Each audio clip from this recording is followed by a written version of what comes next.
Hello there! In this video we're going to be doing something a little bit different from usual. That's right, we're doing a tier list. So I'll be ranking all the guitars I've ever owned, and I've compiled them all together, and then based on my opinion and experience with the guitars, I'll be ranking them in sort of like a tier list system. I don't have any predetermined criteria for the rankings, so it's more of a case by case sort of thing. And then I'm just going to be ranking it based on many factors like playability, tone, how much I enjoyed the guitar just for whatever reason. So I'll just do my best to give a reasoning of the placement of each guitar as we go along and just explain my thought process. This will also be a fun trip down memory lane, looking at some guitars that I haven't seen or played in many years. So yeah, hope you enjoy. Alright, let's get started.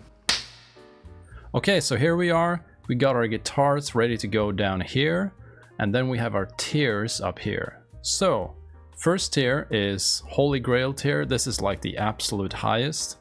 And then we have very good, good, meh, a bit shit, and finally we have the absolute ass tier, which is gonna be an interesting one. So, I thought we should start by putting one guitar in each of the extreme categories first, just to establish sort of a baseline that we can build around.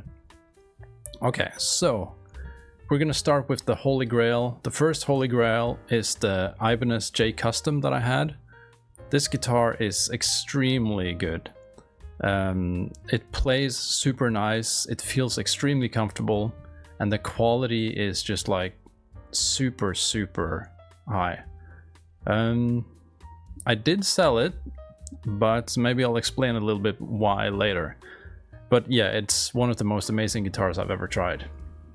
Okay, so to give a contrast to that, we should put something in the absolute ass tier, and yeah, it's this thing right here. This is one of the worst pieces of shit I've ever played. This is like one of those classic terrible beat up acoustics that you find in somebody's attic, and it has never been played in like 20 years, and it's been rotting away and rusting, and just, it's terrible. The action is like super high, it sounds like dog shit, goes out of tune. You can't even really tune it because the tuning pegs are sort of like rusted shut, so it's kind of like, it's just absolutely terrible. It really belongs in this tier, no doubt. Okay, so with that said, now it opens up a little bit more for all this other stuff that we got going. So we'll see. I'll try to just explain my thought process of where I place them as we go. It's gonna be a bit different for each guitar probably, so we'll just have to get going. So how about going from absolute ass to a bit shit? So this Eric Clapton Danelectro guitar, it's kind of it's more of like a collector's item thing. I have a video where I play it a bit, but it's not very comfortable to play. It's kind of like you're kind of fighting the guitar, and it did go out of tune like a lot. So I did also say in the review, like in the review video, that this is kind of a thing for like die-hard collectors or Eric Clapton fans or something, because the guitar itself it's kind of shit. It's playable and you can use it.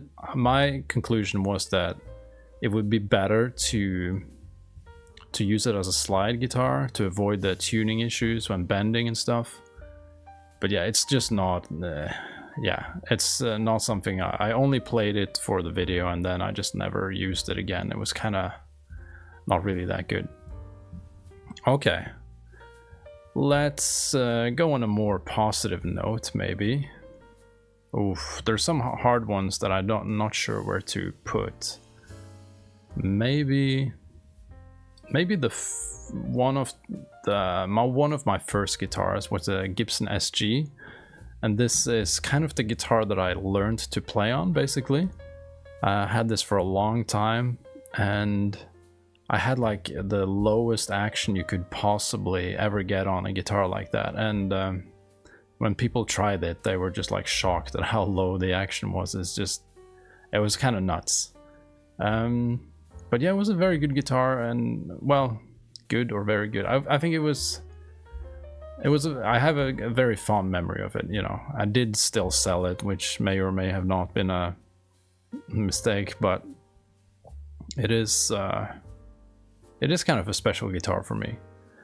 I mean, now I don't think I would enjoy it as much when I can compare it to other things. That's why I'm not putting it in very good. I would say it's a good guitar, but in terms of what I prefer now, I think I wouldn't put it higher than that, you know. Okay. Let's see. I might go with something that's a little bit like... Oh, am I gonna do something controversial? Oh, maybe not yet. Or maybe this one. So this is like the Ibanez Toast and Abasi signature, the one that's like not the super expensive one, but the one that's like below that. I think it's like made in Indonesia or something. I don't really play extended range guitars that much, so I didn't really have much of a relationship with this guitar. Other than that, it smelled really weird when I got it, and I'm a little bit suspicious what that smell was. But let's not, you know, I don't know. It smelled really weird, like maybe somebody had smoked something next to it or something for a lot of hours. But I'm not sure, because I don't really know what that smell was, but it was very strange. But I mean, playability wise, I didn't really enjoy it that much. It was just kind of whatever. If you're an 8-string player and you set it up properly, it's probably fine. It's just, for me, it just wasn't really anything too special. But there wasn't really anything wrong with it either. Okay. And I do have a few basses in here as well, so we'll eventually do those. Maybe we'll just do one now. Yeah, I had a Kiesel bass. I'll put it in the good tier. It was a good bass. I liked it. The action was quite high though, and I couldn't really adjust it lower. And then I played a friend of mine's Fender jazz bass, and then I just realized how easy to play a bass could be, because his bass was like the most easy to play thing I've ever felt. It was just like, I was super comfortable, and then compared to my bass, it's like, oh, okay, very different. So now so then I got rid of it. But a good bass, but just I just realized that I preferred other things, you know. So yeah, got rid of it. So there we are. Let's see. Maybe we should finally put something in the very good tier. That could be... I think I would put this one in the very good tier. This orange kind of metal Ibanez RG with the bare knuckle pickups. This one I quite liked. I did eventually get rid of it, and that's something I'm going to be saying a lot throughout this video, but very nice to play. I like the sounds from it. It looks really awesome, and yeah, just a great Ibanez guitar, you know. I usually have whammy bars, you know, but this was a hardtail, so that was kind of like why I had that, to have a hardtail Ibanez, but yeah, I got rid of it eventually, just because I found myself playing other things more. But yeah, it's very good. I really like this one. Okay, let's move on. Now all the tiers are starting to fill up a little bit, so we can kind of just do whatever. There are some that are going to be a bit hard to place. I mean, we could take this 30 fret guitar. I did a review of that very recently. I'm gonna put it in... Oof, do we want to put... I guess we could put that above the SG, although that feels a bit bad because it was like my learning guitar, but whatever. Very nice and playable guitar. Obviously it's very weird. It has 30 frets and no pickup. And the 30 frets they're usable, but they have some challenges. And it looks kind of atrocious, but I kind of like that. But as a guitar, it feels good to play, and it functions well, you know. But I don't feel it's like as good as this one, for example, you know. It's more of a gimmick guitar. This one is more playable, I feel like. Of course, anything with playability can be it can be down to setup and strings and many things, but I'm just gonna go by the experience that I've had with the guitars, you know. Okay. I think there's gonna be a few controversial ones. I think I'm gonna maybe do one now. So this is this like GNL. It feels kind of bad to put it in the shit tier because I know it needs to be above the Danelectro, that's for sure. Because it's a very nice guitar, but there was something with the frets on it. I think they had been like filed down in like a weird way, so they felt like really rough to play on. And I just realized that I'm not gonna be using this thing. So, which is a shame because the guitar is really nice. And if the frets were like feeling good, I might have probably put it up here, you know, but it was just the feel of it just wasn't good for me. I'm not really sure if it was just like a style of frets that I'm not used to, or if I think maybe they filed it down in like a flat way, so there's like more surface on the strings. So just my experience with that guitar wasn't that great. Let's see. We have... Ooh, okay, we can go Strandberg maybe. I'm gonna put this in good because playing it was very nice. I really enjoyed the feel of just like the playability in most cases. I don't really care about the fan fret thing. For me, I would just prefer like a normal straight fretting system, but it's very slight, so it didn't really bother me that much. But I did end up like snapping a few strings because of the locking mechanism on the Strandbergs. Like I think I just like snapped like a few high E strings, just like tightening down the locking mechanism, which was annoying. And it's extremely lightweight, so it does kind of feel like a toy in your hands.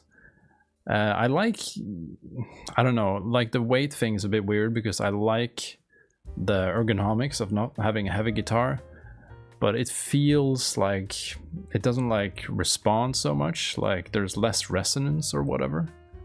I'm not sure if that's like scientifically true, but it's just a feeling you get when you hit a note. It kind of feels a bit like the note just goes into the void a little bit with a very light guitar sometimes. So it had a little bit of that feeling, but like when you listen to the recording, it sounds good. So it might just be like more of a physical experience thing than the actual sound, you know. Yeah, it was okay. Yeah, I'll put it there. Let's see, should we go with something a little bit shit? I think we can put my Danelectro. Oh, there's two Danelectros in this tier, which is kind of... I'm seeing a pattern here. I had a Danelectro Baritone guitar, and it was fun to use a baritone, but it was just like very stiff to play, and there was some buzz and some setup issues, and it was quite noisy. And there was also, what was the other thing about it? It was kind of there was some stuff, I think it was like fretting out in some areas and a lot of buzz. I mean, I could have probably fixed that with a truss rod adjustment, I think. But I think I just kind of left it because it wasn't that good to play to begin with. Maybe if I'd used like lighter strings or tune it down further or something, it would have been a bit better. But it was just something I used for like 2 songs on country gigs, just as like a gimmick to just like do the baritone sound, you know. But it wasn't very nice to play on. It was just kind of like a fun gimmick on a few songs, you know. Baritone is cool, but it was just this is not the best one in the world, let's put it that way. Okay, let's see, the Music Man Axis. This one, oh, this is a guitar I feel could have been in very good, but I think I'm just gonna put it very high in good instead, because I feel the sound of this guitar is really, really good. Like the pickups, they have like these kind of like specially made DiMartios or whatever, and they have like a very singing and clear tone to them that I really enjoyed. Like very, very nice. And the feel of the neck was good, and yeah, all that stuff. But the body shape for me is just a little bit weird. It's I just never really got comfortable with that body shape. It's just kind of like small in a weird way, so it feels like you're holding like a kind of miniature guitar in a way. It just really didn't work for me, but I know the guitar is very good. It had stainless steel frets and everything, all the stuff that I like, you know. But it was just like yeah, the body shape just like didn't work for me. But yeah, very good guitar though. If you get on with this body shape, I mean, it's really, you know, then it's really good. Okay. Jazz guitar, we can put a jazz guitar somewhere. I think, oh, this might be tough. Do I put it above this or not? I might put it above this, because this is kind of the guitar that I learned to play jazz on. Well, I wouldn't really say that I know how to play jazz properly, but I learned to play some jazz on it. When I was in university, I was mostly doing jazz stuff, and this was the guitar I used for it, and I really like it. Sounds good. It feels quite nice to play. Didn't really need the bridge pickup, you know, but very nice jazz guitar, and it works well for somebody who's maybe coming from more solid body guitars, because it's kind of thin. So I really enjoy this guitar a lot, and I kind of regret selling it a little bit, but I'm not really doing jazz that much anymore, so it felt a little bit unnecessary to have it. So yeah, I got rid of it. It's one of the guitars that I've spent the most time with, along with well, that's something we can do. Well, we can do it now. So this is one of the guitars I spent the most time with in my life, and then this one, which is the one I was learning on, and then as we get new ones, I'll point out some of those other ones that I spent the most time with. Okay, so what do we do next? Maybe we should do something controversial. So let's find, oh yeah, here's a Fender Eric Johnson Strat. I guess I can put it here. I don't know, just this one I just really did not like. It just something about the way the neck felt, and it's hard to describe. Just the playability of it just didn't feel good to me. Like, for some people it's probably the perfect thing, but it just felt really off to me. So I really did not enjoy this. I was very surprised, because people always go on about the Eric Johnson Strats as being this like very special thing, like the best thing they make except for a custom shop, you know. And then I try it and I was just like very disappointed. It's just like it felt like tough to play, and it wasn't like the action was very high or anything. It's just like something about the neck. I'm not really sure what it was. I just found out within a few minutes that like, okay, I'm getting rid of this. I can't deal with it. But I mean, it sounds nice if you just like play something simple, but for like feeling free on the instrument, it was not good for me. But for some people it's probably perfect, you know. It's just a preference thing. Okay, And then the funny thing is, if I can find it down here, I had another Eric Johnson Strat, and I was very skeptical. Here it is. I was very skeptical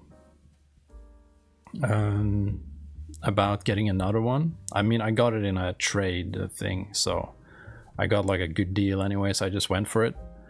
And this was quite nice. I think this was a well-playing guitar and whatever, so I'm not sure what was up with this one. But this one was quite nice. It felt okay to play.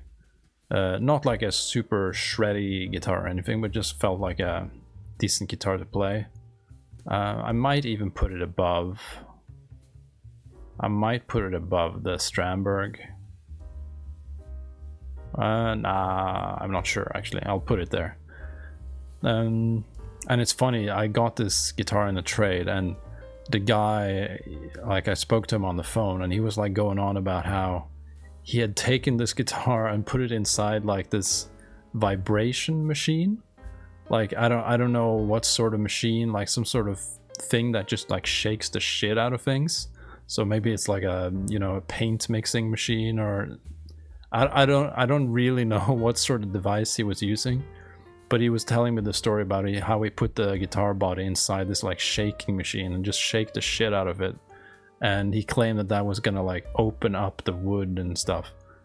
And I just said like, I've never heard about that. I don't know. That sounds weird, man. And he was just like adamant that this was like, it improved the tone and the sustain and everything. And I was just like, okay. I mean, the guitar was good, but I think he was, yeah, he drank the Kool-Aid on that stuff. So if anybody's heard about that stuff, please leave a comment, because that was just such a weird thing for him to say. And he was like very into that idea of shaking the guitar to like simulate like years of playing in like a few minutes or something. I don't know. Pretty weird stuff. Okay. Let's do something, maybe something a bit lower on the list. I have this like acoustic. I still have this, but it's just in an attic, just like not doing anything. I might put it. It's either at the top of a bit shit, or maybe. I don't know, because I don't really play acoustic that much, at least not anymore. And it's just kind of it's a brand called Jivestone. It's something I don't know, it's some sort of import brand from I think it was maybe Korea or something, and they sold them locally, and something my dad bought at some point. I think it's well, actually, this is the guitar I learned my first chords on, when I think about it. Because I asked my dad to teach me a few chords, and and that's when we had this guitar. On the photo, there's a bunch of stickers on it. It's not like that originally. It's just like a black, boring acoustic guitar. So I did learn my first chords on this, actually. So in that way, it is kind of a little bit special. Yeah, but it's not like a very comfortable acoustic. I think I'll graduate it to meh, because it's like, if you just do like open chords and stuff, it's fine. You can just strum them and it's fine. For that purpose, it works. If you wanted to play some solos and stuff, it doesn't really feel good. Or if you, yeah, there's nothing special. It's just whatever. But yeah, it does have some history, so I guess I should appreciate it a little bit more for that reason, I guess. Okay. What else do we have? Well, oh, I'm not sure if I'm gonna go Holy Grail yet. This PRS Vela Hollow thing, I'm not sure. Maybe I'll put it at like the top of meh, maybe. Maybe it's just me not getting along with PRS or something, I'm not sure. It's an okay guitar, but I just don't feel like the playability is kind of that comfortable. It was just like a little bit like I was fighting the guitar. So I just feel like it's kind of a meh guitar for me. Very light though, maybe the lightest guitar I've ever played. Maybe even lighter than the Strandberg. It was really like, it was like you're holding air. There's like nothing. It's like holding nothing. It's kind of interesting. Yeah, I made one video with it and it's just like, okay, whatever. Didn't need to keep that. Nothing like wrong with it. It's just like, I think just my preference of playability didn't jive with that, you know. Okay. I think here's maybe, am I gonna do something controversial with this? The Music Man Cutlass. I think I'm just gonna put it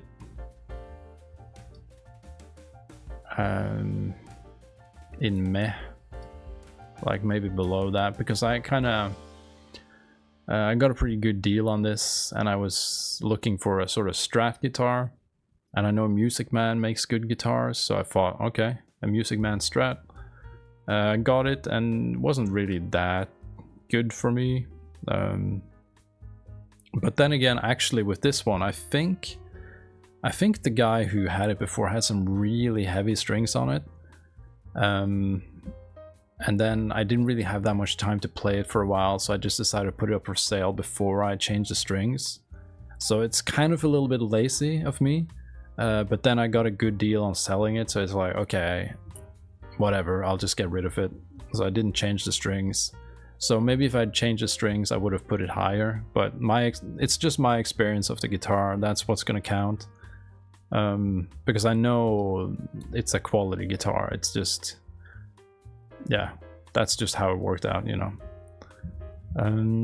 Okay, let's see, what else do we have? We have this Paul Gilbert's PGM333. This was an interesting guitar. Let's see, where would I put that? Maybe here. Quite cool guitar. The neck is very thick though, compared to what I'm used to, so that's kind of why I didn't keep it, I think, because the playability is not like, for example, this Ibanez. This has a very comfortable and like shreddy neck, but this has like a very thick neck, which ultimately is like, okay, it's playable and it works and it's quite a good guitar. But for my preference, I didn't see a reason to keep that neck or keep the guitar with that neck, if that makes sense. But a good guitar, so yeah. Okay, let's see, should we do something? Well, okay, let's do another very good. I think I might place this one above. Yeah, this is like the RG, the Cosmic Shadow one. It's a super cool looking guitar. Very comfortable to play. I would say it's more comfortable. It's a little bit more comfortable than this one, maybe. Yeah, very, very nice. It's one of the nicest Ibanez's that I've had, yeah. I'm thinking maybe the pickups weren't my favorites, but they work for what they are.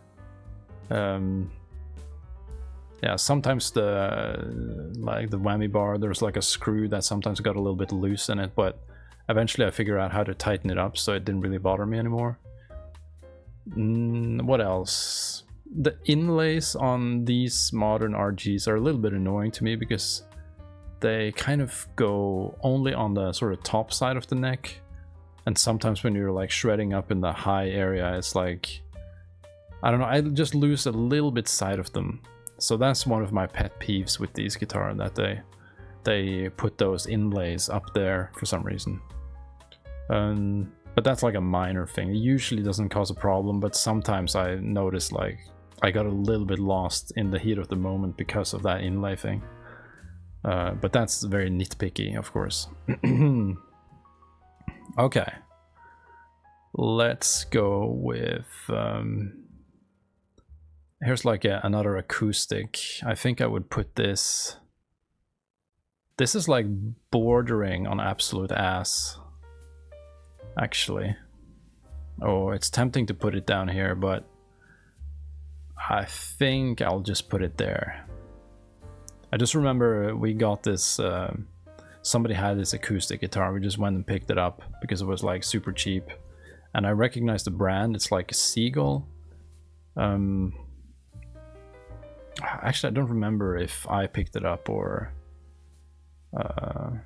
I don't actually remember, I just remember we got it to the house and after playing it a while, I just realized it wasn't really that nice to play. So yeah, we just kind of left it and eventually sold it to someone. But yeah, I'll put it at the bottom of a bit shit tier for now. Okay, so what else do we have? We could go with Holy Grail guitar. Let's do one Holy Grail. So the Guthrie Govan signature. I think this was the first generation of his Charvel signature. This is another one of those guitars that I spent a lot of time with.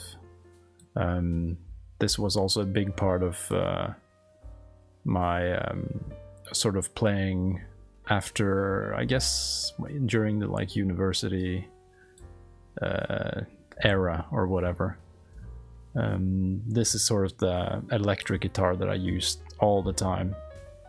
It's super good to play, sounds good, feels good, and yeah, it's just amazing. So why did I sell it? That's a good question. I kind of regret it, to be honest. I just felt like I needed something else at a certain point because I played this so much. And I just felt like, you know, I want a single coil in the neck and all this stuff. And eventually I went for a trade and I got some money in the trade and a guitar. And yeah, maybe I shouldn't have done that, but you know, because the neck on this is sort of what my hand is like kind of used to now. Like the Charvel neck is sort of like what feels like home to me, and I think it's because of this guitar. So it's a little bit stupid to get rid of it, to be honest. And it's also like the first generation, so it's a little bit more rare. I don't know. It's a funny thing though, when I got this guitar, I took it to a rehearsal, and then the first thing that somebody said was, "It looks like a floor," which I guess is also true, but that's not what I wanted to hear when I just got this amazing new guitar, you know. But yeah, this is another one that I spent the most time with, you know. This one, the SG, and what was the other one? Oh yeah, the jazz guitar, yeah. There's gonna be a couple more of those, or at least one. We'll get to that eventually. Or maybe we can just find it now. Let's see. Here it is. It's my Suhr modern Satin that I had for many years. This is kind of like what I was gigging on most of the time during that period. I would bring this to the pubs and or the pub, I guess most of the time is the same one, you know, playing gigs. And this was a very nice guitar. I feel like this was the first, like, kind of, I guess you could say high-end maybe guitar that I had, with stainless steel frets and Suhr, you know, which is just an amazing brand of guitars. And I really enjoy the pickups on this one. They sound really nice, and the split sounds as well are just super nice. I used to use this in the country bands as well, and do kind of like fakes, pedal steel stuff with the Floyd Rose all the time.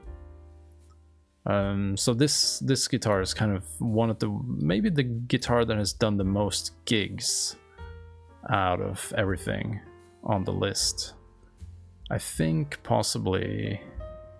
that would be true, because I brought this for a lot of stuff.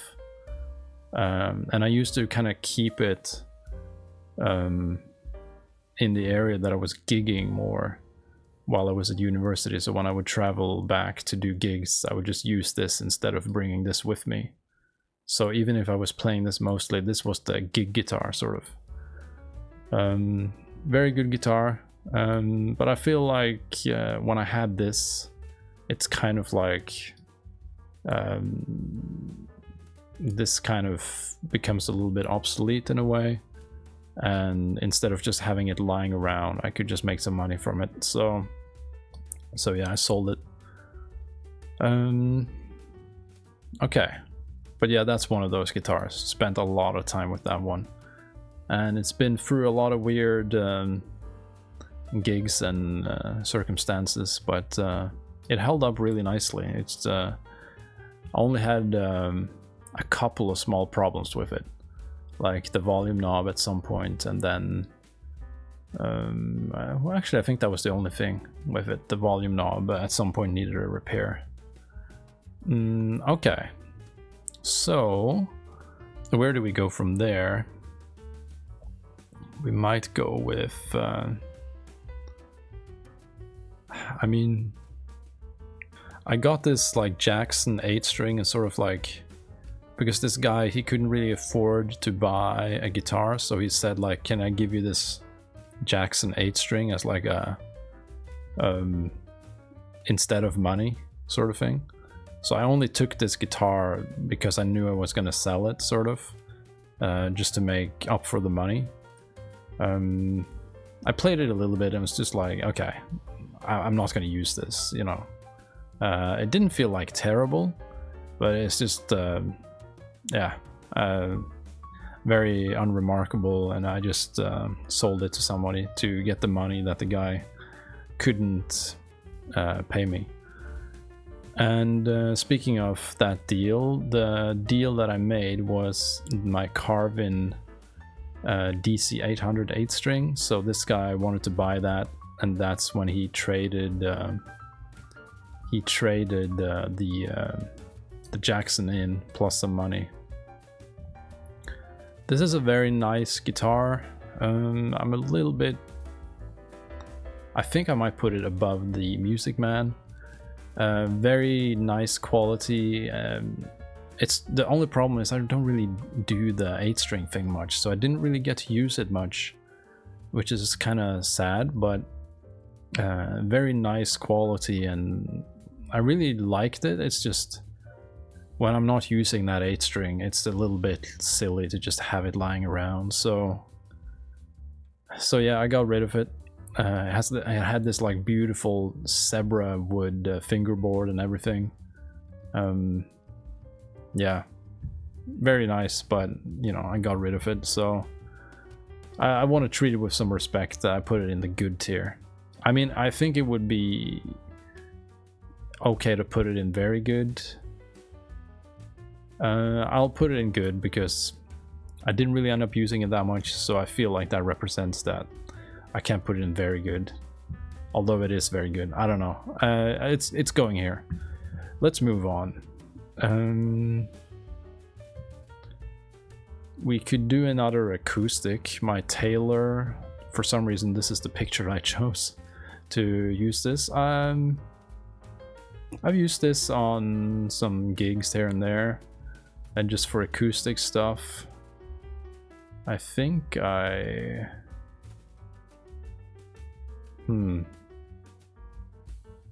maybe I'll put it there.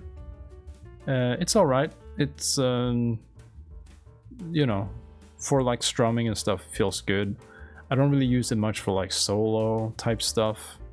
It's mostly been a guitar that I bring out if I have a gig where we need to play you know, with just a singer or something like that, or just like acoustic type stuff.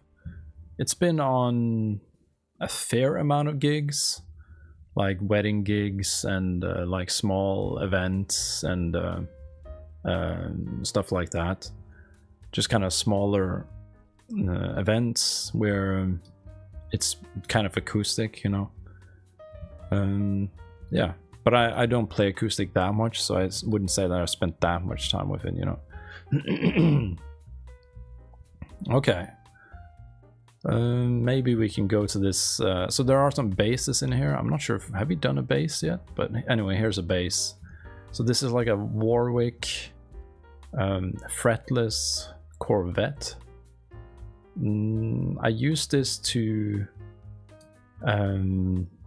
make like a song that I made like a long time ago on YouTube, because I wanted that fretless sound, and I just bought like a fretless that had like a okay price. It has two big problems though. One is neck dives like crazy, so that's super annoying. And then the other point is that it doesn't have the fret markers, which I realized was something that would have been very nice on a fretless. So it works, like there's nothing like wrong with the guitar, like the way, but it's more just like the design, which gives you like a few issues that I didn't really like. It sounds nice and it feels okay to play, it's just those things were a bit annoying. So I'm putting it at, well, actually I think we can, I think it deserves to be above this though, because this is kind of just like a kind of trash acoustic, which makes sense.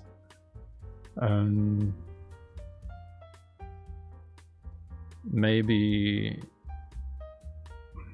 oh, this is a bit tough because I did actually get to use it, so I guess it goes there. Okay. Recently I got this Jeff Loomis Jackson Kelly. That picture doesn't really show everything, but okay, I'll try to show some pictures on the screen or whatever. But this one is very, very comfortable to play. I was very surprised by this one. Oh, I think I might put it, oh, that's a tough one. Do I put it above these Ibanez? I think maybe I'll do that. I haven't been able to use it that much yet. So maybe I shouldn't be too adamant about the placement, but it feels really good. I really enjoy it, and I guess that's all that matters. I mean, it feels a bit sad to take my gig guitar and like downgrade it further below this, but I think that's also part of my preferences changing over time. Because this is, I remember this, I felt at some point that this is not as easy to play as other things. Could have been a setup thing, but I did feel that, so I feel like this this goes higher. I think playability for me is like one of the most important things. You can make most guitars sound kind of good, as long as there's nothing like super wrong or anything like that. So yeah, playability is a very big deal for me. And speaking of playability, this guitar, it's kind of like a mixed bag with this one, because the playability on this neck and the action on this, it's probably the easiest to play guitar I've ever tried. Like, it's just like so like effortless to play on that thing. I don't have it anymore, but whatever, I'm speaking about it like if I have it. It's the PGM100, an original, and it's so effortless to play on that neck. Like that neck shape, there's something about it was just kind of extremely nice. But at the same time, I had a little bit of this feeling of resistance because of the frets. They felt a little bit like rough, probably because I'm just used to stainless steel. And also it has like a sort of like a heel joint that's a little bit in the way. So I won't put it above these, although it's more playable than, well, I mean, this is a good competitor, but this is like probably the easiest to play guitar I've ever had. But it had like ridiculously low action, and if you were doing like a clean tone, you would hear the buzzing quite well, I think. From what I remember, you can get a lot of buzz on this. But with like a shred distortion tone, it kind of just gets lost, so you can kind of just keep it that way anyway. Yeah, I have one video where I play it on the channel. But yeah, a little bit of a mixed bag, but a very nice guitar. Okay, let's see. Where do we go from here? We still got... Oh shit, we still got a lot of guitars. Okay. Maybe we can do another bass. This definitely goes higher than the Warwick thing. I think I'll put... This is like my dad's like Precision Fender bass. Nice Fender, but it's a little bit kind of tough to play sometimes with the action and the setup. It didn't really feel very effortless or anything. So, but it's like a functional bass, you know. But it was kind of like full of like rust and stuff from, I think, you know, the gigs my dad did with this, and sweating all over the electronics, so it was like kind of rusty and stuff. So it was in a little bit of a rough shape during the time when I was using it. But it's okay, but it just didn't feel that playable for somebody like me who likes slow action and stuff that's easy to play, you know. So I'll just put it there. Okay. Oh, there's a few tough decisions to make here. This Schecter... Oh, this one is a little bit tough. It's a very nice guitar. It's like kind of like a rare, kind of unique guitar. Very high quality and stuff. But it's kind of like a very vintage type thing. And the playability is in that sort of category. So shredding on it is like not really the thing it's made for. And I really don't like that feeling of that resistance. I mean, you could just say it's a skill issue, and I guess to a certain degree it is. But I do really like playable guitars, you know. But this thing sounded amazing. I do have a review of it. It sounds amazing, and it's very cool. But it's just a little bit too much resistance on the playability for my tastes, you know. So it goes here for now. Speaking of resistance on playability, I think the Strat, this is like that 50th anniversary Strat that I had. Where do I put that? Do I like it more than my old SG? Maybe I'll put it right below it. This was a very nice Strat. Sounds very good and looks cool. Had sort of a different look to it in the wood. Maybe you can't see it on this small picture, but we'll see. But I did notice, like, I did have a little bit of that resistance, you know, when I'm used to stuff like this and this and this. It's just like not quite as playable. So I did eventually get rid of it, but you know, it was a very nice Strat. Okay. Are we gonna do something controversial? Strandberg. This thing, it's a bit hard to rank this based on my reason for doing so. I think we can, well, it's nicer than this acoustic, that's for sure. Nicer than that.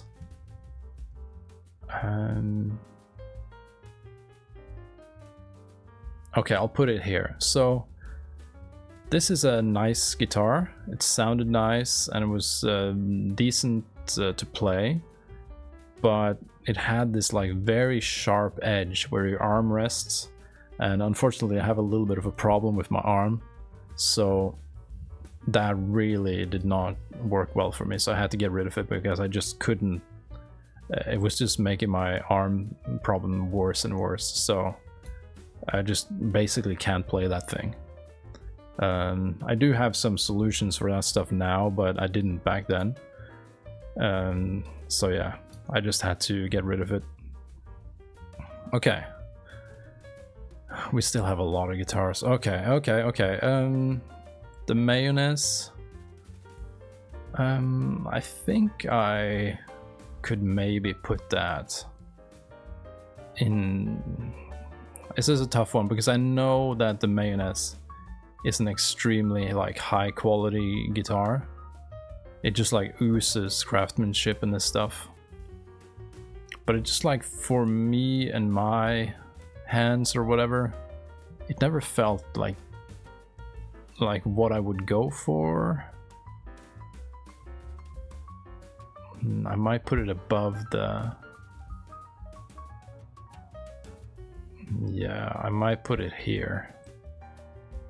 Yeah, it just kind of felt like this is kind of a not for me sort of guitar. Although it was very good.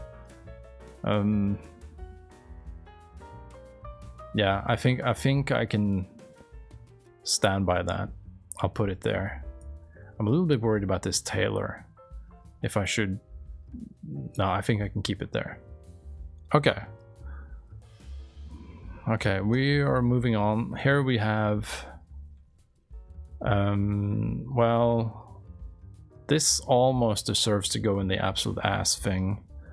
This is like a weird Music Man replica thing that somebody... I don't even know who, but somebody gave this to me through my dad, whom I didn't meet the person, so he just showed up with this one time, like somebody donated this to us, I guess. So to this day I still don't know who actually gave me this guitar. But it was kind of like a Music Man Axis kind of replica. I'm just struggling to think where I'm gonna place it. It's a bit tricky. Because first it was like an okay guitar, it worked and there was nothing too wrong with it. It's just like a guitar with humbuckers. And then I made it into a fretless. And then I made it into a fretted guitar again after I got my VGA fretless. And the process of putting the frets back on was not professionally done. So it was kind of a shit show. There is one video where I use this and it's just barely working. It's like it's buzzing and fretting out and it doesn't really work, if you know what I mean. But I still think I feel better about playing it than I feel about this Seagull guitar. Possibly... no, I think I'll keep it there. Very stupid guitar, very stupid thing that happened. And then I decorated with coins and glue. It's terrible. Very dumb idea, the whole thing. But speaking of fretless, I do have a VGA fretless. And VGA makes some very nice guitars. I think we can go with very good on this. I guess I'll put it... Oh, it's a tough one. I think I'll put it there. So the fretless is a very special guitar. I had it for a long time, but it's one of those things, it's kind of a niche, so I don't get to use it that often. But the quality is very high and it is very fun to play. I'm not sure how much more I can say about it. It's just like a very good guitar, but it stands out a lot compared to the other stuff. So it's a bit hard to compare it to fretted guitars because it's kind of a different animal in a way. But a very nice guitar, and I should do more videos with it, so yeah, it's right over there in the corner. I still have this, so yeah. One thing I wish though is that it had a sustainer, and I think that would have made it a little bit more usable. It also has a neck joint, which is like a little bit in the way. You know, so there's like small things about it that I wish were maybe different, but you know, very good guitar. Okay, let's go for the Mike Stern Yamaha Telecaster. This might be... I might put this here actually. Yeah, good guitar. I used it for like some jazzy type stuff for a little bit for my jazz practice. But yeah, eventually I just didn't really feel like I needed it anymore, you know. So yeah, got rid of it. Nothing too crazy to say about this one, just a cool guitar, kind of a telly. If you like Mike Stern, it's probably even more cool, you know. I like Mike Stern, but I'm not like obsessed with them, or if you know what I mean. Okay, we could do okay, so Fender American Professional Telecaster 2, and they were nice because I've had 2 of them, and I think I'm just gonna put them next to each other. So they were good Telecasters, but one of them had like this thing where the low E would kind of go off the fretboard if you were not careful. It was, you know, you could still play it, but if you were a little bit kind of eager, or if you didn't watch out, it could happen sometimes. So that was a little bit annoying, but it wasn't a huge problem. It's just more something that happened every once in a while, and I did kind of notice it a little bit. Yeah. Sounds and everything were great. The playability, as far as I remember, was quite nice. Yeah, and the other one was okay. It had like one fret that was like a little bit bad, I feel I remember. So I had to keep the action a little bit higher, because it didn't really allow for low action on the same level as the previous one. So it's just like the setup had to be a little bit different on those to work. But yeah, they were good. Okay, let's do another bass. My Ibanez headless bass. This is my favorite bass that I've owned myself. I'm not sure if I have the heart to put it above my Gibson SG.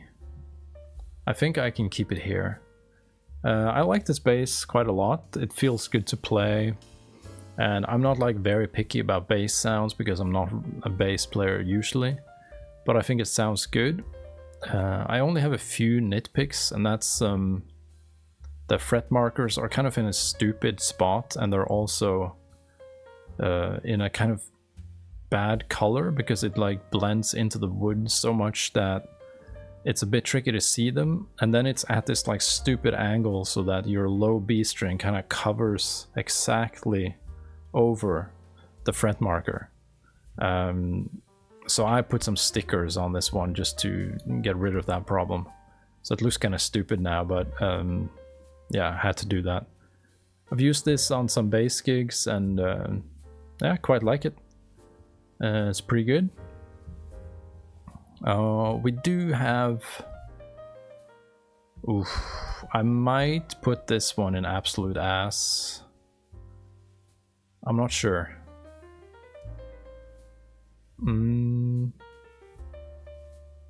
Okay, whatever. We gotta put one more in absolute ass. It's kind of like I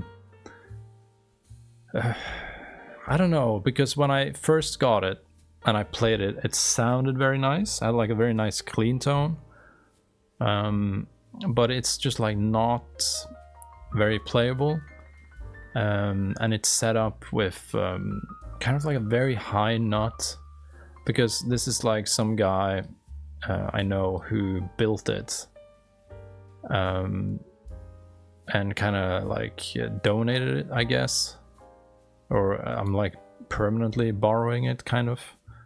So I put it on the list anyway. It's you know, so it's kind of, I didn't really buy it. It's just something that's there that I may give back at some point if he wants it. I'm not really sure. So if he's watching, I'm sorry. It's just, it doesn't feel that good to play. It does sound very nice though, with a clean tone. But it's just like, I just couldn't really play well on this.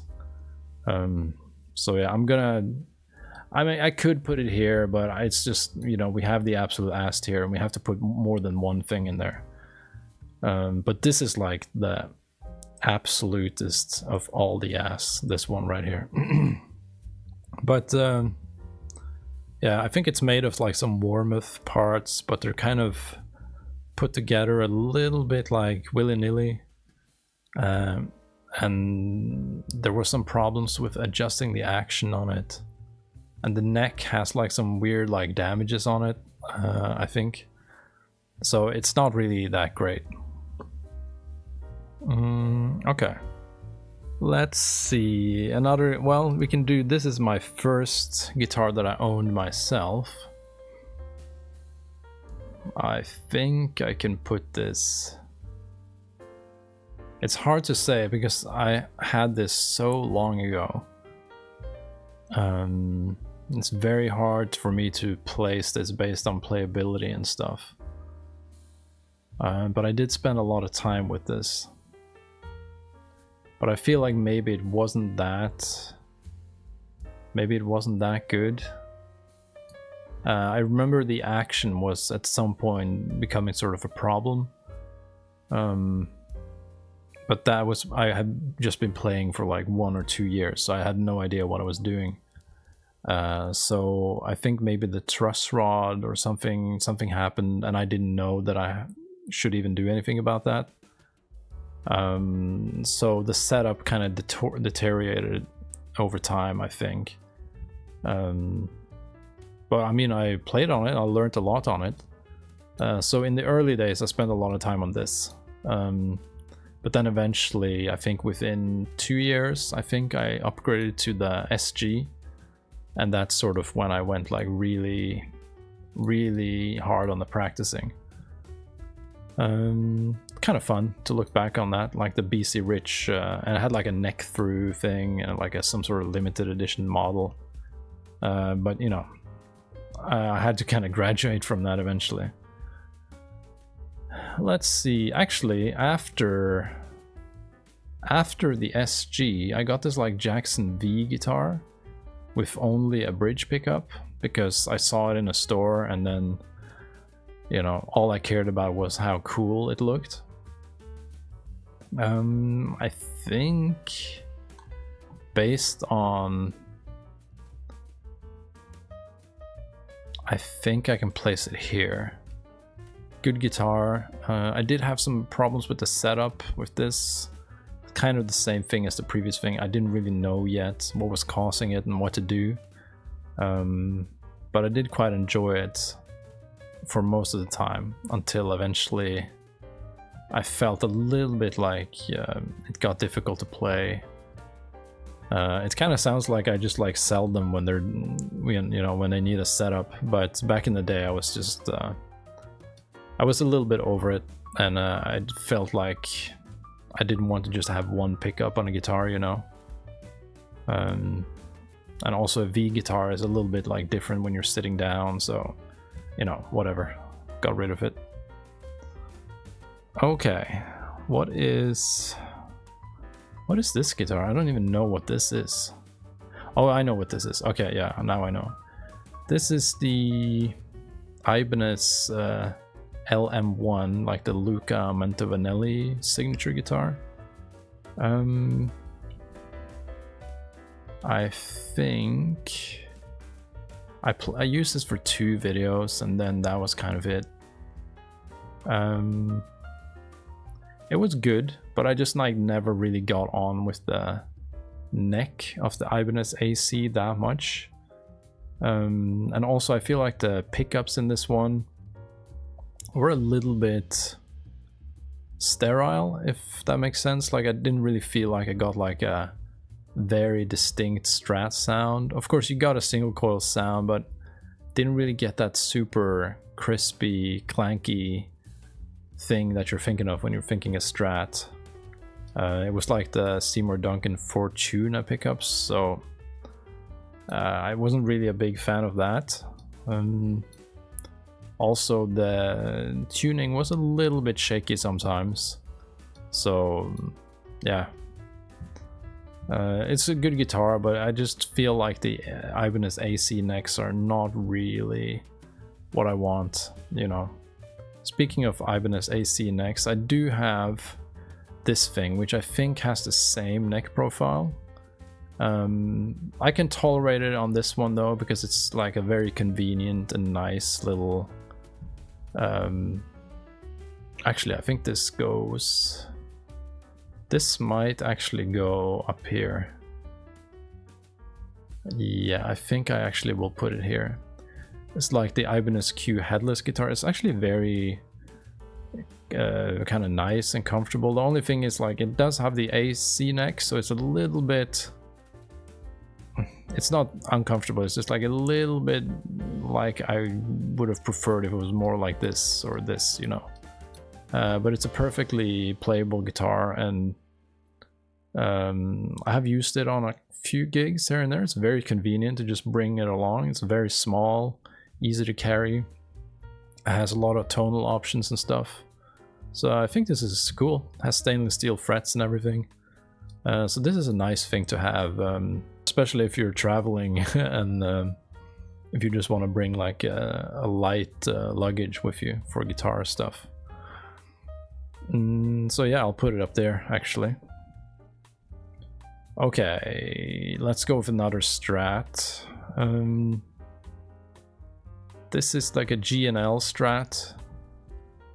I'm thinking I might put it, I don't know, this is one of those playability things again, because this sounds very good, and it's a nice Strat, you know, but it's just like the neck for me and the frets is just not what I prefer. I might put it,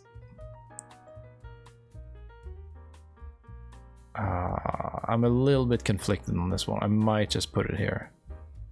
It's a nice guitar. Oh, am I gonna do this? Am I gonna be that mean? Yeah, yeah, because this was more playable. Although it has the problem with the arm thing, so... you know, objectively speaking, it's a good Strat. I just don't think it was for me, you know. Okay, let's go VGA Bumblefoot signature guitar. That's one of my favorites. I might put that... Do I put that above the Suhr? That's the question. It is more comfortable. Okay, I'll put it above the Suhr. You know, Bumblefoot is like my absolute guitar hero, so I just had to have his signature guitar. The thing is, after I had it for a few years, I had it when I was in university for like several years, when I think about it. I've used this on a lot of videos, but I just realized that even if I love Bumblefoot that much, that doesn't mean that his guitar is perfect for me, you know? Which is where some of the guitars that are going to end up here come in. They're just going to be a little bit better for me, you know. It has the kind of a little bit annoying neck joint. I didn't feel like it was that big of a deal on VGA guitars, but it still has that like block neck joint thing. Yeah, it's a very good guitar, but it is kind of a special thing, like the Bumblefoot thing with the out of phase pickups and the tone zone, and like it's kind of like a specific setup. But it is very good. It had stainless steel frets and all that stuff. The whammy bar only goes down. I prefer it to go both ways, you know, so that's another thing where it's not exactly perfect for me, even though I adore Bumblefoot that much. Oh, I might even put it below the Suhr. Playability wise, it's easier to play, but like overall as an instrument, I think the Suhr wins probably. It's funny we have two VGAs next to each other. Well, we can get another VGA actually, and then we have them all. The Sean Lane VGA. This one is also a bit tricky to place, I think. This is another guitar that I wanted to have for like more than 10 years. And then I got it, and it's an amazing guitar, but it's a little bit the same thing with the Bumblefoot guitar. You know, I just realized for me, it's not the perfect guitar for me, you know, even if this is like the guitar that I was like dreaming of for so many years. A little bit the same thing, the neck joint. The flat radius didn't really bother me much. Feels a bit different, but it's not something that caused me any issues, I would say. But it's not something that I enjoyed like in any particular way either. It's just whatever. You can get low action on it, you know. The pickups may be a little bit uninteresting, I don't know. Yeah, I just didn't really I mean everything in this area and up is a very good guitar. It's just I ended up going for other things more. That's sort of the point. So even if this is that good, I just ended up using other guitars more and preferring those, and then it's kind of stupid to just have a guitar like this lying around, you know. So I got rid of it, and I hope the guy who bought it is happy, you know. I think he was kind of a VGA nerd as well, so I assume he is. Okay. Strandberg 7-string. I bought this because I thought, oh, I'm gonna do some 7-string stuff, and then I didn't, and I just realized it didn't really feel very nice in the hands. It felt a little bit stiff and like, yeah, I don't know. So I didn't really enjoy it. I didn't really try it that much either. I just kind of realized like, okay, maybe this isn't something I should have now. So yeah, it's one of those things that I sold pretty quickly. After I just touched it, I just kind of decided like, okay, I'm probably getting rid of this. That happens if you're an idiot. Okay, let's see. We have this Ibanez is actually, I think I might put this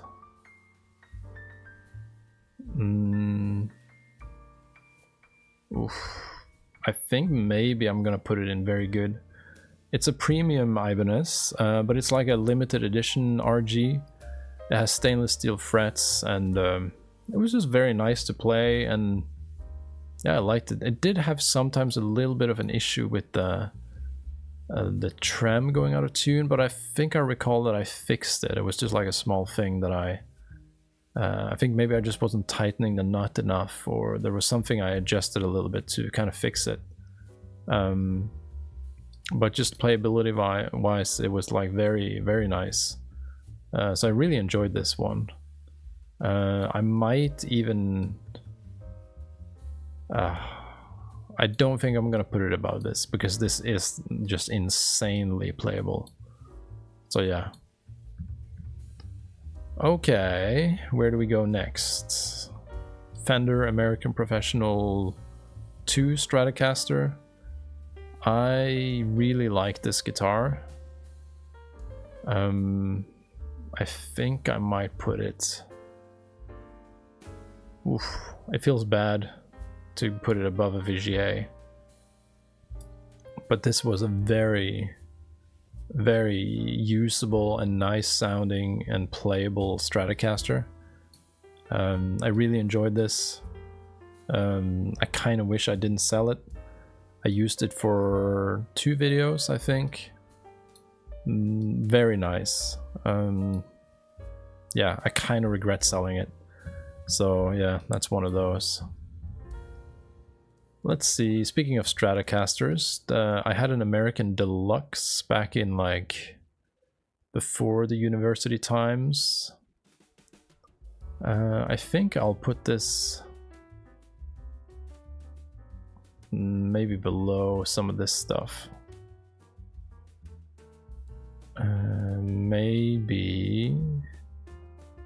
Maybe above that.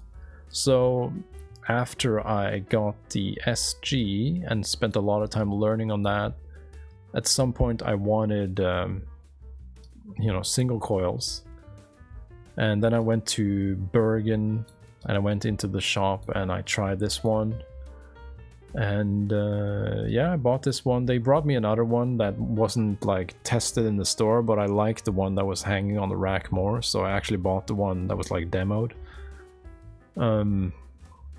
Yeah, this one sounded really nice, and I used this for a lot of gigs, sort of.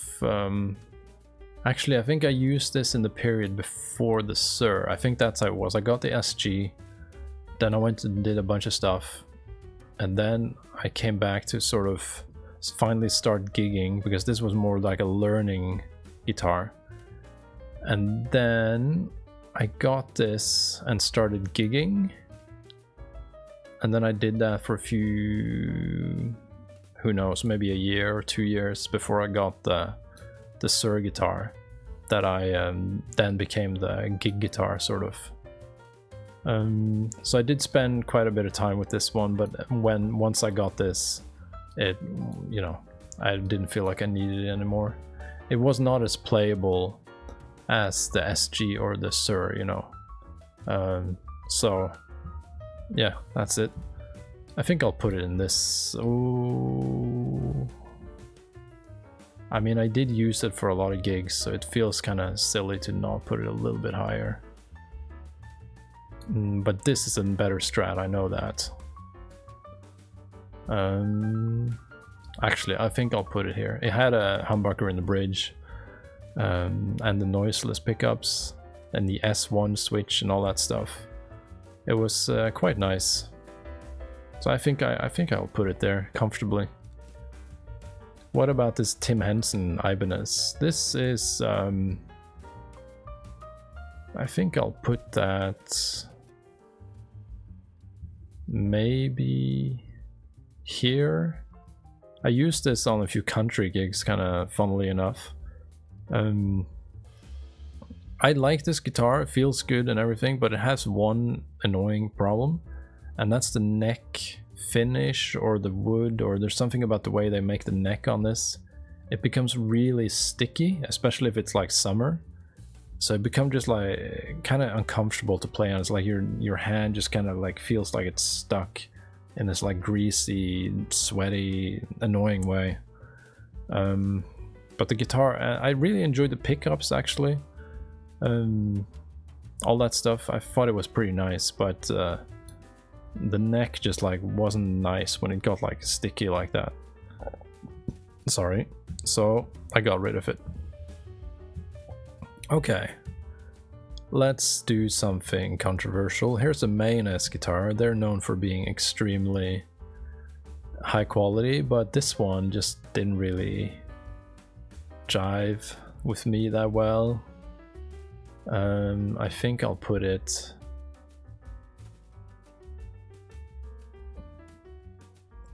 I'm just thinking, where do I put this? Maybe here. Once again, it's a 7 string, so I didn't really use it as much as maybe I should have. I know it's very high quality and all that stuff. I got it in a trade, and yeah, and I just realized like I'm not really gonna use this that much. Didn't really feel that nice to me, kind of a little bit like stiff or something. So it's a little bit similar to this. I just feel like maybe this isn't for me, you know. So I sold that as well to somebody who really likes this type of thing. I mean, I like metal, it's just like not what I it's not like my main style, if that makes sense.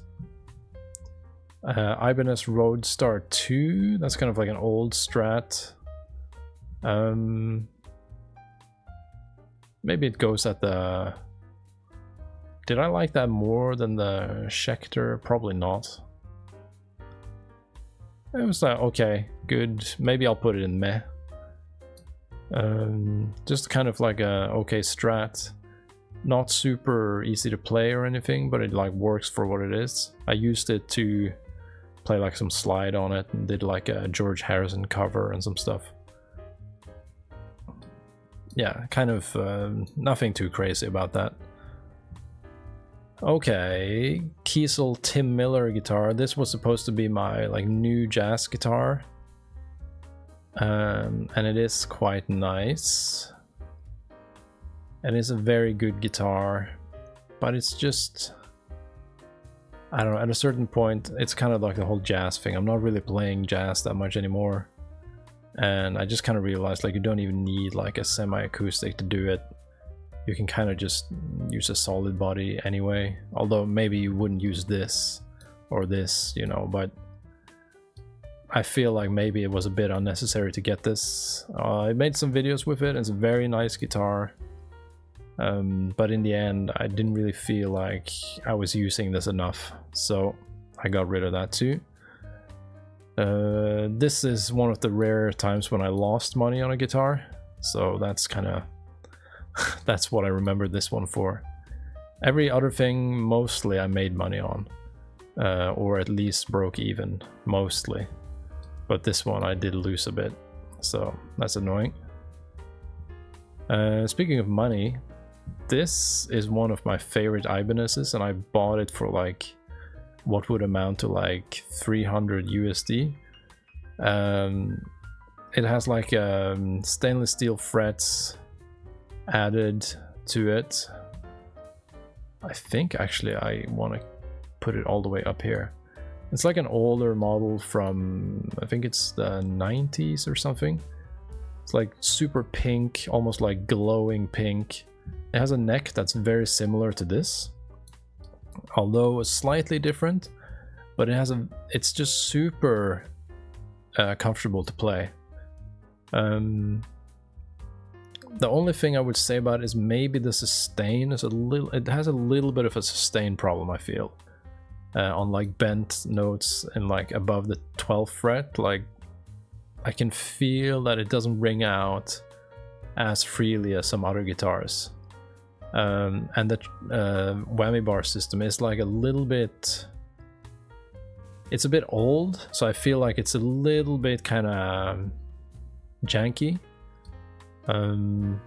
So if it wasn't for that, if it had like the sustain and the whammy bar stuff was a little bit more smooth, I think I would have put it like maybe, it sounds crazy, but I might have put it above the J Custom because it's actually extremely comfortable to play. And actually the pickups sound really good. I like the split sounds on it. Like you can get kind of like the neck single coil thing on it, and it's pretty good. I think it does the neck single coil thing better than this, you know.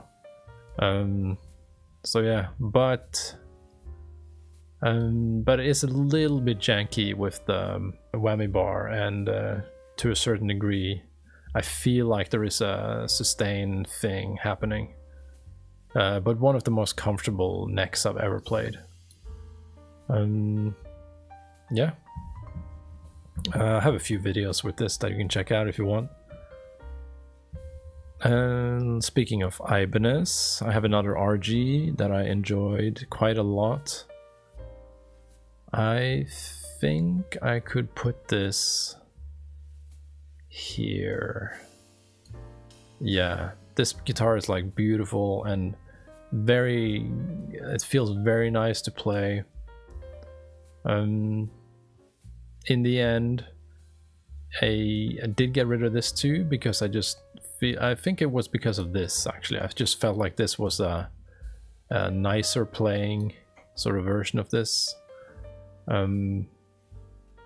Yeah, very nice guitar, and I don't really have too much to say about it. I played it for quite a while, and then when I had this, I just kind of realized that this feels a little bit better.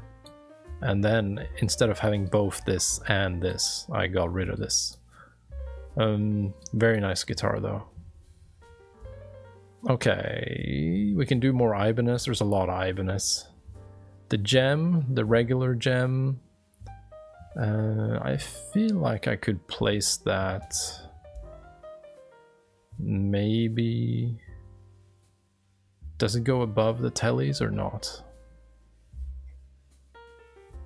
I think maybe it goes here. It was okay, but I had like this weird feeling. It's very hard to describe it in words, but there was a feeling that the strings were a little bit like fighting me, if you know. There's like a resistance of some sort. Like the strings weren't like connected to the neck in like a nice way or something. it was okay to play and it was perfectly usable, but you know, when you compare it to this or this or this, you know, it just wasn't that good. So I think I'll just put it down here. Okay. Let's see. Let's go with okay, let's just do something. Steinberger Spirit.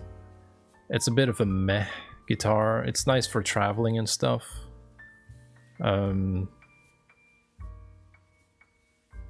Yeah, but it is a little bit of a nothing burger, kind of. It doesn't feel that comfortable to play. For some reason, bending on it feels a little bit awkward. But if you're just bringing it along to just play while traveling or something, it's kind of nice. You know, you can just use it for that. That's fine.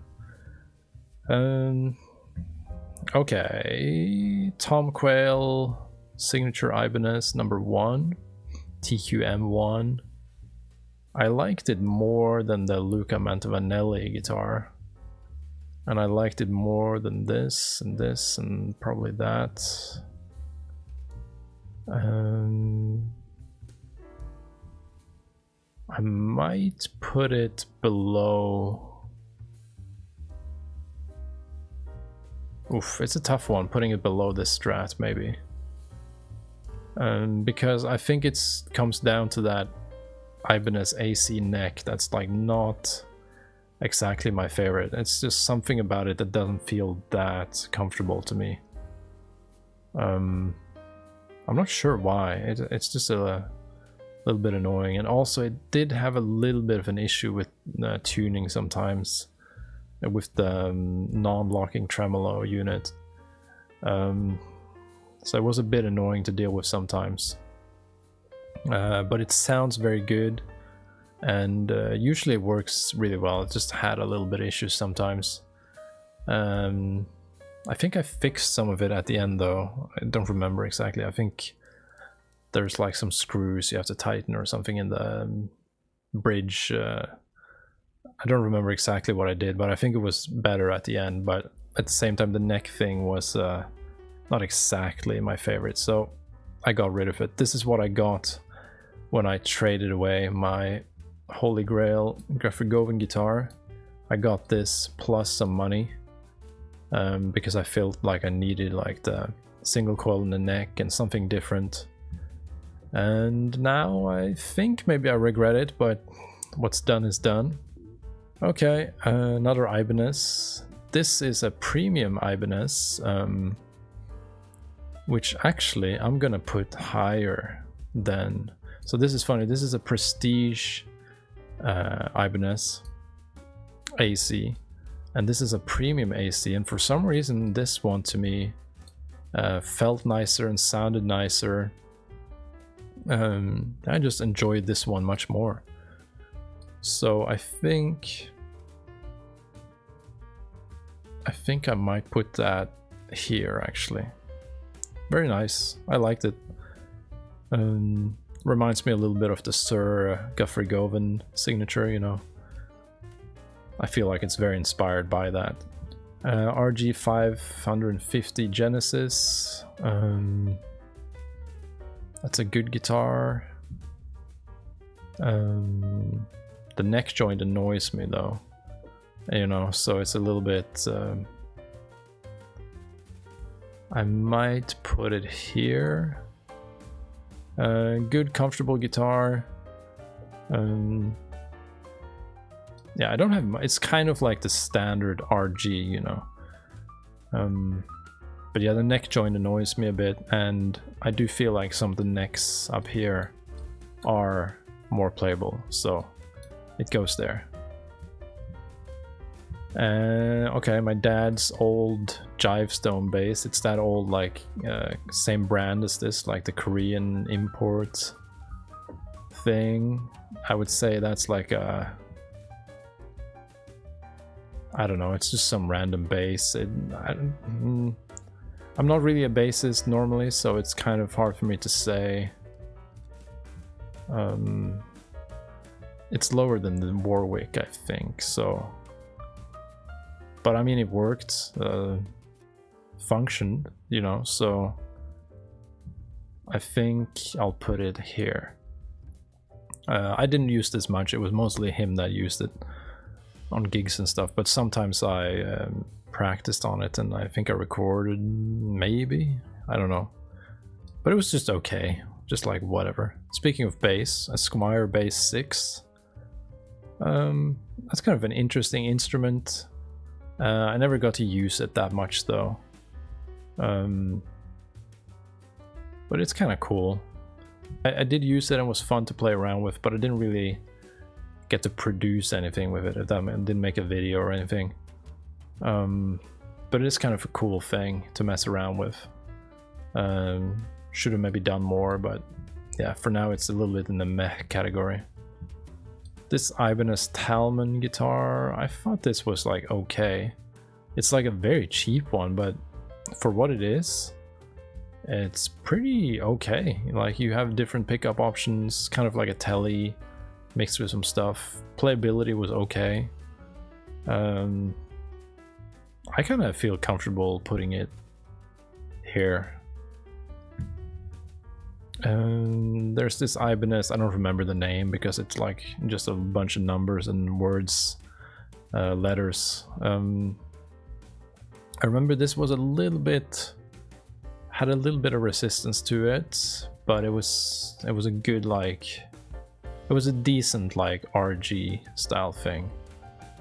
So I think it actually goes right behind that. Nothing too special about it, just like a hardtail RG with maybe not the best playability, but it works for what it is. Okay, there's a lot of Ibanez. There's another one. I felt like this one was better. This one had some of the craziest sustain as well, which was interesting. I quite like this one. I think I'll put it above these. Maybe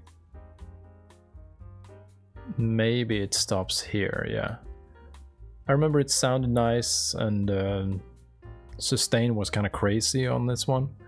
Not sure why, just like random luck, I guess.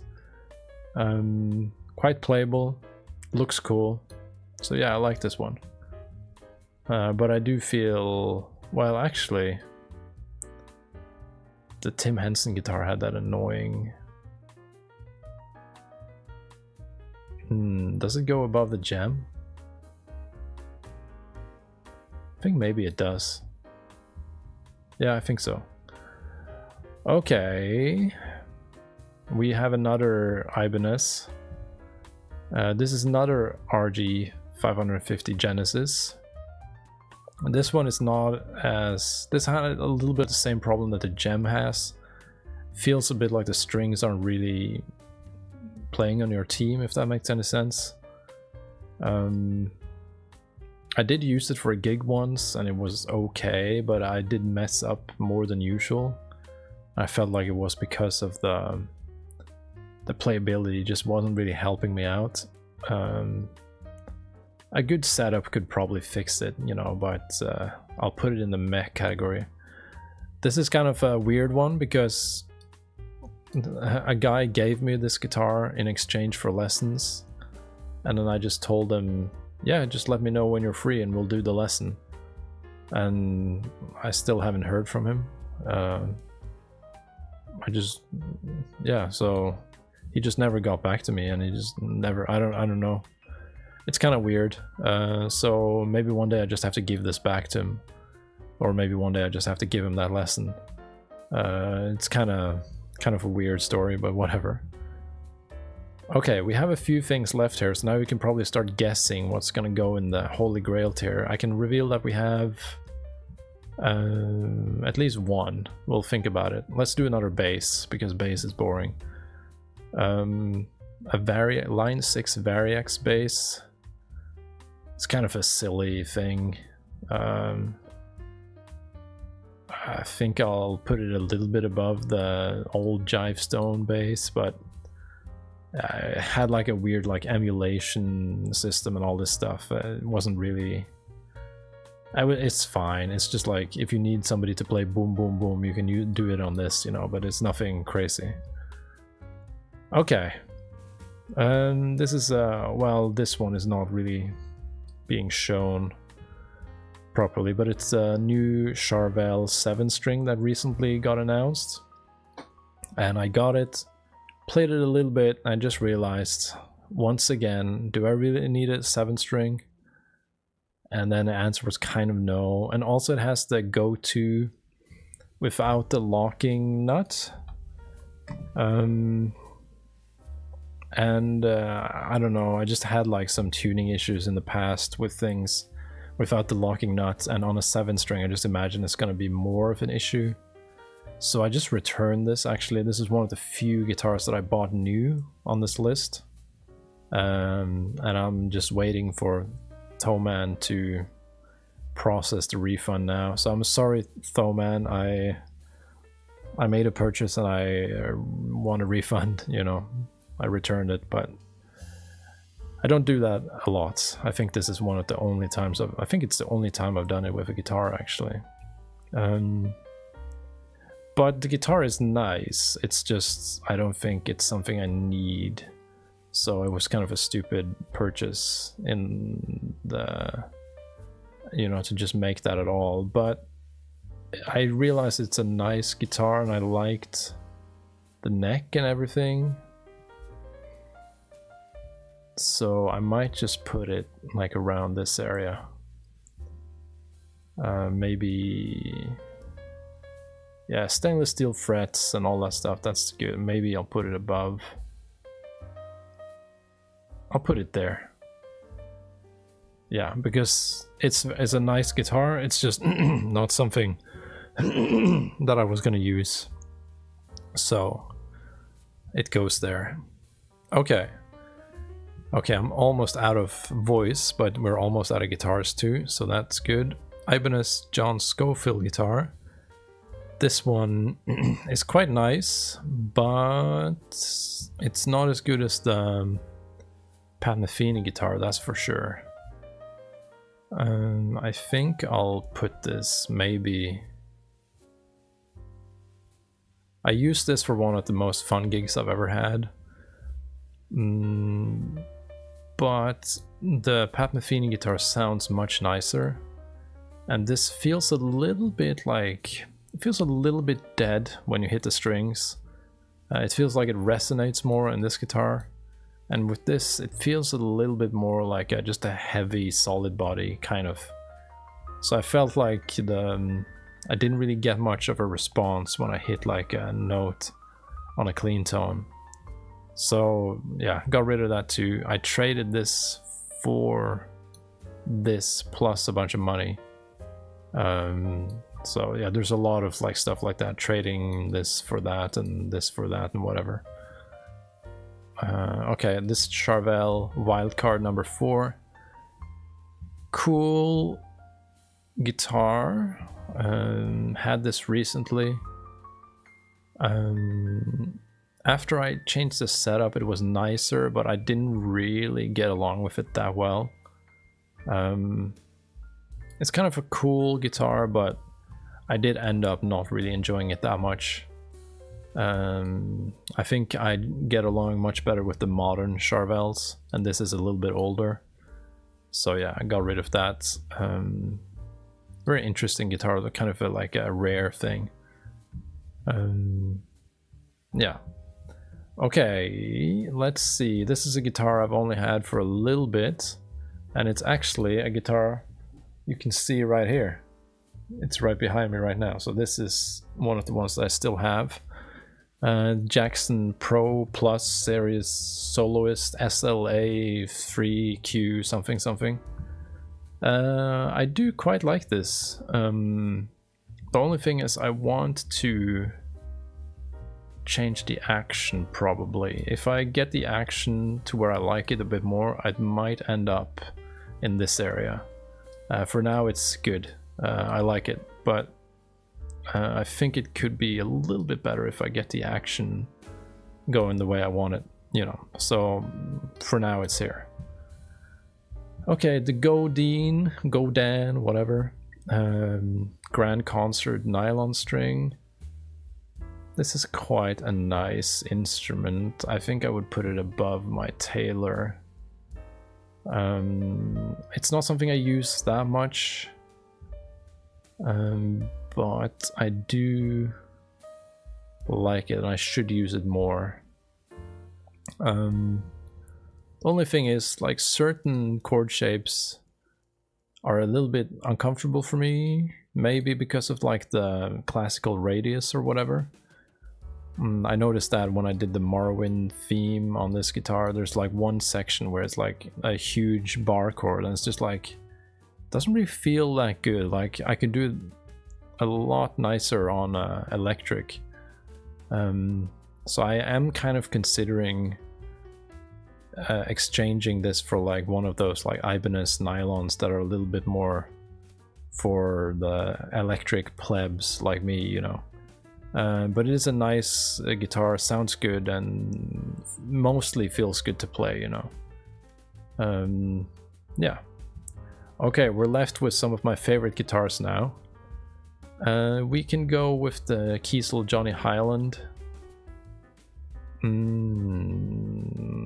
I think... This is a little bit of a tricky one. I think I can put it here. The neck pickup on this thing is very... I feel it like it's very special. It has a very like crunchy character to it. It's like super... I don't know what to call it. It's crunchy, kind of crispy neck single coil tone, which I really like. The neck is quite comfortable and playable. And the sound in general is very nice.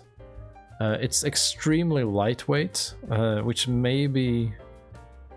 like on first thought I feel like that's a good thing, but at a certain point I feel like if a guitar is very lightweight, it feels a little bit like there's less like resonance or something, so it feels like what you put in doesn't necessarily come back. Although it sounds great on the recording, but it's just a little bit I feel like it's a little bit kind of not dead, but you can kind of feel like it's very lightweight and doesn't have that same weight to it, so to speak, as like a heavier guitar, if that makes sense. Like when you put a note into it, it doesn't really feel like it's like resonating back. But it might just be more of like a physical reaction thing, because when you listen to the recording of it, it sounds good. So yeah, also I did have to put on 9, like a hybrid set of strings, because having like the standard 9 gauge string set with the low E would get like very out of tune if you hit it open, even if you just hit it kind of like not very hard. So for me on this guitar I had to go to a thicker string gauge.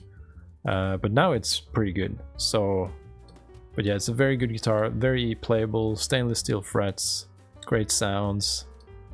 I do kind of wish the headstock was more like a Tele though, because then you could do behind the nut bends. You can't really do it on this one now, which is something that, you know, my OCD is kind of getting annoyed by, because now I want to do that and now I can't really do it on this. So now I'm thinking about Telecasters again, like more traditional ones, but we'll see what happens. Okay, we got 3 guitars left. We got my Charvel DK22 SSS.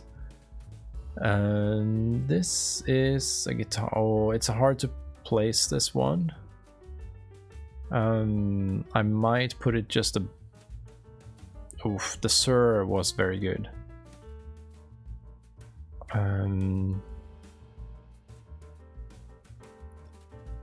But it's a very nice like Strat type. This is a tricky, it's either here or here, I feel like. It's kind of a different guitar from the ones in this area.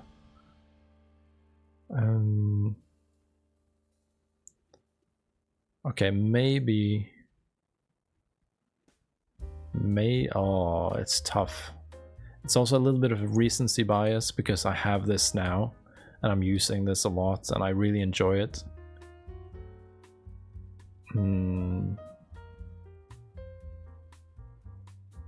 I think I'll leave it here. It might be a little bit of recency bias, but as like a Strat thing, it sounds very nice. I really like the Charvel necks, the speed neck profile they use, and the compound radius. I'm having a little bit of like issues with the string trees on it, but that's something I got some parts to do some upgrades on it. I'm probably going to do a video of that at some point. So I have a plan for this guitar when it comes to that. But I really like it. But I have another Charvel, which I would put above all of them. And this is the sticker Charvel DK24 HSS. This guitar feels so good to play. Like the neck is basically the same as this. I think this has the same neck too, but there's something about this one, for some reason it feels even better than this. And I get a lower action on this for some reason than this. Maybe I can tweak this one a little bit more, but this one is really comfortable to play. It sounds great, and yeah, the neck and it's so good. Only thing with it is that it looks like trash, like the gray color is like super boring, so I put a bunch of stickers on it to make it like absolutely horrendous, which is kind of better than just being boring.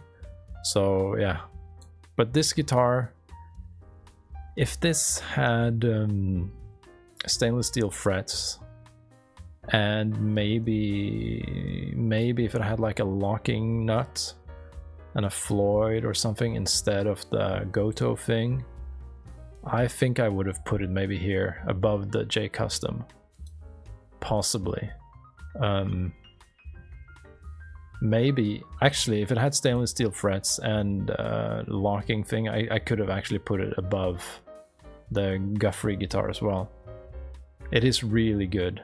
And the body shape actually has some like little features that this doesn't have, like the contour and stuff. It's actually a little bit nicer on this. So this, it's very close to going in this category.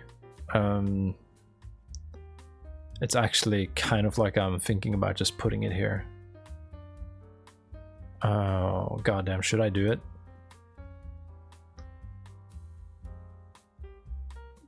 I might do it. It's kind of like an honorable mention, Holy Grail. Well, I don't know. This is tough. This is a tough one because I sold this and I'm definitely wanting to keep this.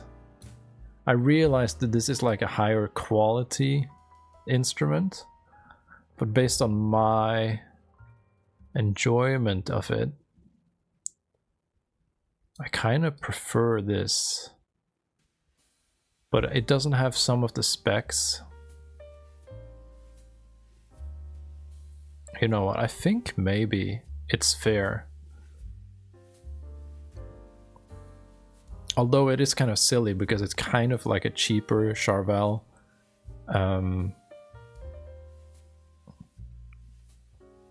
I might do some of those same upgrades that I'm gonna do on this though.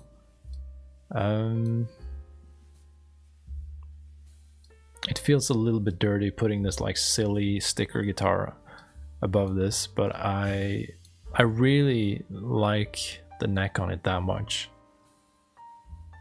It kind of feels like a bit like home, like I said about this. So you know what, I think I'm gonna put it there. But there's only one guitar left, and that is the guitar to rule them all. I feel pretty confident in saying that the Ibanez Pia is the nicest and best guitar overall that I've played and owned. Like maybe, so the neck on this and this and this is probably something I prefer. Like, I think this is more playable. But we're talking like very small differences, like maybe like 5% easier to play. Maybe this is the same. But the overall package of the super high quality stainless steel frets, good sounds, treble bleed added,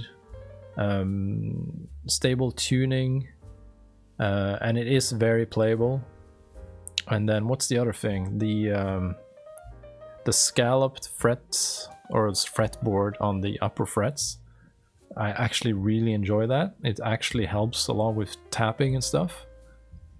So there are guitars that have like individual things that I feel are maybe better. So maybe, for example, this is easier to play, and maybe, you know, something like this or the Suhr has like a slightly better tone.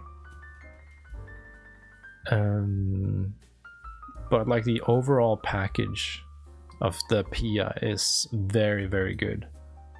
It's just like, yeah, it's really, really good. It's very hard to get something better than this for me, I think. It would have to be like if the neck was as comfortable as this, and maybe if the sound was maybe as good as this, or maybe the Music Man Axis, possibly. It's a bit hard to say, but I mean that could also be done with pickup switches. So, and they sound good. It's just like maybe there's like a little bit more character to this guitar, you know, or the neck single coil in this thing, you know. That's very small details, but as an overall package, I think I can say this is the best guitar I've had. With the Guthrie Govan coming in at close second, and then kind of a silly, but maybe true, decision to put this Charvel in third place in Holy Grail tier, and then the J Custom at the bottom of Holy Grail. It's very, very, very, very, very good. But these guitars resonate with me more in a way, you know. It is a little bit tempting to put my Pat Metheny guitar up there, but yeah, I think I can leave it there at the top of very good. That's pretty decent. So yeah, that's the list. There's a few fun things here, some stories, and you know, the guitars that I spent the most time with. That's this one, this one, this one on the gigs, and then what else? What else did I spend a lot of time with? The SG, of course. This Strat was on quite a few gigs. Yeah, and the acoustic Taylor was on a few gigs for a while. Wedding gigs where people are drunk and shouting and they don't care about the music. This guitar has seen a lot of that stuff. Let's see, what other ones? Oh yeah, this BC Rich, that was there in the beginning. This was in the very, very, very beginning. Like literally my first notes and chords played on a guitar was on this thing. But it's not that amazing, like objectively speaking. And I mean, some of these rankings aren't really objective, they're a little bit just like my feeling and opinion. The guitars that I regret selling or getting rid of, that's this one, a little bit this one, like kind of a little bit this, but I think I'm okay with it. The Bumblefoot and Sean Lane guitars are a little bit sad, but I think I'm fine. The Fender American Professional, oof, I really like that. That was a very nice Strat. I do regret that one a fair bit. Any of this stuff? I feel like most of the other stuff I'm kind of okay with not having. Yeah. And there's a few basses in here. But yeah, basically, for basses, my Ibanez headless is the one that I enjoyed the most, but it's still not as playable as my friend's Fender jazz bass, so maybe I just need to get a jazz bass instead. But who knows, that's a topic for another day. Okay, but I think that wraps up the list. This has been going on way too long already. Okay, that's it. After doing all that, I realized there are some brands that I have missed out on over the years that I would like to try in the future. So some of those are maybe Aristides and Tom Anderson. I've tried a few Tom Anderson guitars, but I've never owned one. I've tried 2, I think, and they were pretty good. Comparison is interesting. RUF guitars, rough guitars, or however you pronounce that. James Tyler is interesting. And I have a strong suspicion that I would enjoy ESP guitars quite a lot, but I've just never come across one. So hopefully in the future I can try one. I also really want to try some more unusual guitars, like guitars with G and B benders, or microtonal guitars, and like weird stuff like that, guitars with sustainer pickups, you know, that type of stuff. I really like the weird stuff. So it would be a lot of fun to get my hands on some more of that type of stuff. And if I do get my hands on some more interesting guitars, you'll be sure to see them here on the channel, so stay tuned for that. If you know about any interesting guitars you think I would enjoy, feel free to leave a comment down below, and maybe I'll keep an eye out for that guitar in the future. I'll also attach a list of all the guitars in the video description, and if they happen to still be for sale on the market, I might attach an affiliate link so that if you happen to want to buy that guitar, you can buy it through that link, and that will earn me like a commission. But that's only if you want to buy a guitar and also help me out at the same time. That's up to you. Okay, so that's the video. I realize it's basically as long as a whole movie, so if you're still watching, leave a comment and let me know, because I would like to know if you actually watched to the end. But anyway, thank you very much for watching. Please like and subscribe, and follow me on all the Instagram and all that stuff, and check out the Patreon, blah blah blah, all that stuff. Anyway, have a good day, and bye bye.